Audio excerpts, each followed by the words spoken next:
नमस्ते, मैं हूँ डॉक्टर आंचल टंडन। मैं एमबीबीएस एमडी हूँ पैथोलॉजी में और मैं आज आप सबसे ये बात करना चाहूँगी अनीमिया के बारे में। तो अनीमिया के बारे में मैंने क्यों बात करने का चुना, क्योंकि हमारे देश में कई हमने स्टडीज़ करी लोगों पे, उसमें पाया कि लगभग 50% लोग अनीमिक हैं, जो कि हम लोगों ने इतना ज़्यादा नॉर्मल समझ लिया है। हमारे घरों में बहुत सी ऐसी औरतें हैं जिनका हीमोग्लोबिन 7, 8, 9 रहता है और घर में ये चीज़ एक नॉर्मल बात लगती है।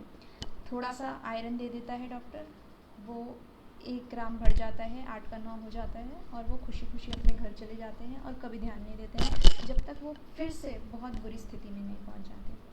अभी आप सोचेंगे कि किसी को अगर कोई बीमारी है, अनीमिया है, तो उसे कुछ तकलीफ़ होगी। अगर कोई तकलीफ़ ही नहीं है तो फिर ये कैसी बीमारी है? पर ऐसा नहीं होता है।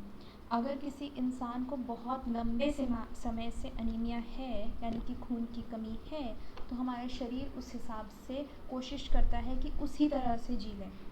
तो उसके लिए वो अपने शरीर में प्लाज्मा बढ़ा देता है, यानी कि जो पानी वाली चीज़ है, जो सेल्स हैं वो कम हो जाते हैं और पानी चीज़ भर जाता है। लेकिन उससे शरीर में ऑक्सीजन ट्रांसपोर्ट करने की क्षमता, यानी कि ऑक्सीजन शरीर के अलग अलग हिस्सों में पहुंचाने की जो शक्ति है खून की, वो नहीं बढ़ती है।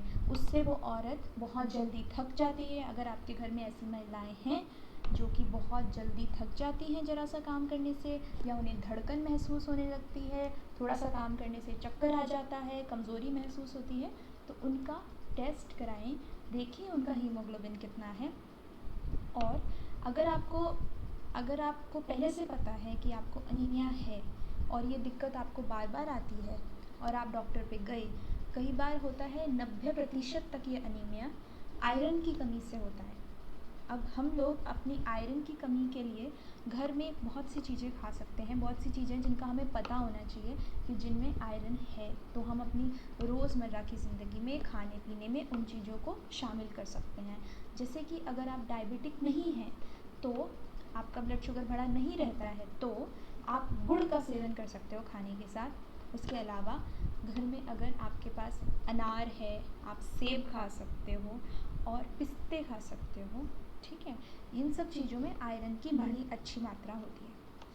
एक हमारा जो सबसे बड़ा कारण था आयरन, उसके अलावा अगर आपने ये सब चीज़ सेवन करी और आपको लग रहा है आपका आयरन की कमी अभी पूरी नहीं हो रही है, या फिर आप प्रेगनेंसी के दौरान में हैं, जब भी आपके पास ज़्यादा समय नहीं है डिलीवरी का और अभी आपको अपना हीमोग्लोबिन एकदम से बढ़ाना है, तो ये ज़्यादा बेहतर है कि आप आयरन की दवाइयाँ लें। अगर आप आयरन की दवाई लेते हैं तो इससे कुछ दिक्कतें आती हैं, जैसे कि आपको कॉन्स्टिपेशन रहता है, यानी कि सख्त लैट्रीन आती है। ये सब दिक्कतें आती हैं, जबकि कुछ नई वाली दवाइयों में ऐसी चीज़ें कम भी हैं। अभी हम लोग आयरन की अगर दवाई लेते हैं तो आप अपने डॉक्टर पे जाके आपकी कमी के अनुसार वो दवाई का डोज प्रिस्क्राइब करते हैं। आप उस तरह से डॉक्टर से प्रिस्क्राइब करा सकते हैं। लेकिन एक बात हमेशा याद रखिए, जब भी आप दवाई लेते हैं, ज़रा सा हीमोग्लोबिन बढ़ने से उसे छोड़ना नहीं है, क्योंकि आपका जब आप दवाई लेते हैं, पहले उस दवाई से हर हफ्ते के हिसाब से, आपकी अगर प्रॉपर डोज है तो हर हफ्ते के हिसाब से 1 ग्राम हीमोग्लोबिन बढ़ेगा। तो आपको पहले पता होना चाहिए कि आपके लिए नॉर्मल हीमोग्लोबिन कितना है। एक औरत के लिए 12 ग्राम हीमोग्लोबिन नॉर्मल है और एक आदमी के लिए 13 ग्राम हीमोग्लोबिन नॉर्मल है। एक छोटे बच्चे के लिए अलग अलग रेंज है, तो हम बड़े लोगों की रेंज से बच्चे का हिसाब नहीं लगाते हैं, तो उनका अलग हिसाब है, ठीक है। तो अगर आपका हीमोग्लोबिन 12 तक पहुंच गया, तब क्या करना है? तभी भी आपको आयरन तुरंत नहीं छोड़ना है, क्योंकि अभी आपकी ज़रूरत पूरी तो हुई है, लेकिन आपके शरीर में इतना स्टोर, यानी कि जैसे इतना जगह, इतना आयरन नहीं है कि आप आने वाले समय में फिर से आपको अनीमिया ना हो जाए। इसके लिए आप और कम से कम 3 से 6 महीने का कोर्स करेंगे आयरन डेफिशिएंसी में आयरन का, ठीक है। तो ये हमारा हो गया सबसे ज़्यादा पाया जाने वाला अनीमिया है आयरन डेफिशिएंसी अनीमिया। लेकिन हर अनीमिया आयरन डेफिशिएंसी अनीमिया नहीं है, इसलिए जब भी आपका अनीमिया डायग्नोज हो रहा है तो पहले ये पता लगाना बहुत ज़रूरी हो जाता है कि आयरन डेफिशिएंसी अनीमिया है या कोई और अनीमिया है, जिसके लिए आपको कुछ नहीं करना होगा। आप अपने डॉक्टर पे जाएंगे, वही आपका ब्लड टेस्ट प्रिस्क्राइब कर देंगे, उस हिसाब से आगे वही आपको गाइड करेंगे। अपने तरफ से इसमें कुछ करने की ज़रूरत नहीं है। एक दूसरा आपको कोई बता सकता है कि आपको मैक्रोसाइटिक एनीमिया यानी कि B12 डेफिशिएंसी से है।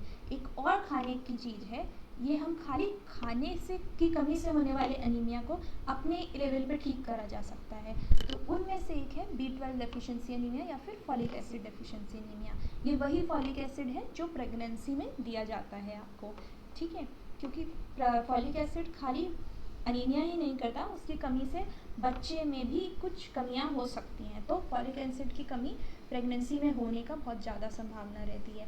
तो ये जो B12 डेफिशिएंसी और फॉलिक एसिड डेफिशिएंसी एनीमिया है, ये हमारे भारत के नॉर्थ वाले एरिया में ज़्यादा प्रेवलेंट है, या फिर उन सभी एरियाज़ में ज़्यादा प्रेवलेंट है जहाँ पे हम प्योर वेजिटेरियन डाइट लेते हैं, यानी कि मांस मच्छी का सेवन नहीं करते हैं।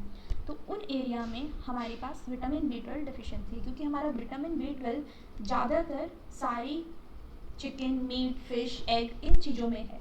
तो अब हम क्या करें, अगर हम नॉनवेज नहीं खाते हैं तो अगर हम नॉनवेज नहीं खाते हैं तो पहला एक चीज़ है कि डेयरी प्रोडक्ट्स में भी थोड़ा सा विटामिन B12 है, जैसे कि मिल्क एंड मिल्क प्रोडक्ट्स, दही, दूध, इन सब में इतना लेकिन ज़्यादा नहीं है। अगर फिर भी कमी हो रही है तो अच्छा है कि हम दवाई का सप्लीमेंट ले लें, ठीक है, जिसका प्रिस्क्रिप्शन आप अपने डॉक्टर से लिखवा सकते हैं, जो कि काफ़ी, अगर आपको और भी डेफिशिएंसीज हैं तो साथ में भी दे सकते हैं। और हमारा आता है फॉलिक एसिड।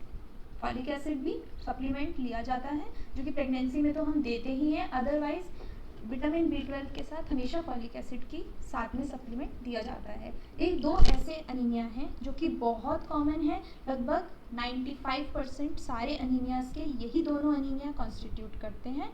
और अगर हम अपनी डाइट में ये सब चीज़ें ठीक से रखें, और अगर हमें पहले से पता है कि हमारी डाइट में खाने पीने में कमी होने का चांस है, जैसे हमें पहले से पता है कि हम लोग वेजिटेरियन हैं या हम मांस मच्छी नहीं खाते हैं, तो हमें विटामिन B12 के सप्लीमेंट लेने चाहिए या फिर फॉलिक एसिड लेना चाहिए। प्रेगनेंसी में ये तीनों चीज़ें लेनी ही चाहिए, चाहे आप इतने ज़्यादा कमी नहीं भी हो। और कभी भी हम ये ले रहे हैं सप्लीमेंट, तो हमें 3 से 6 महीने तक लेना है।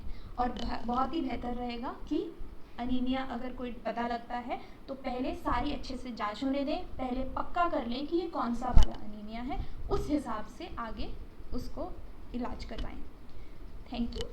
और इस भारत में हमारी जो दिक्कत है, 50% लोगों को अनीमिया है। अगर हम इस बारे में अवेयर होते हैं और कम से कम 20-30% भी लोगों को ठीक कर पाते हैं अपनी जागरूकता से, तो इससे बहुत ही ज़्यादा हमारी मैन पावर स्ट्रांग होती है, हमारे घर की महिलाएं सशक्त होती हैं।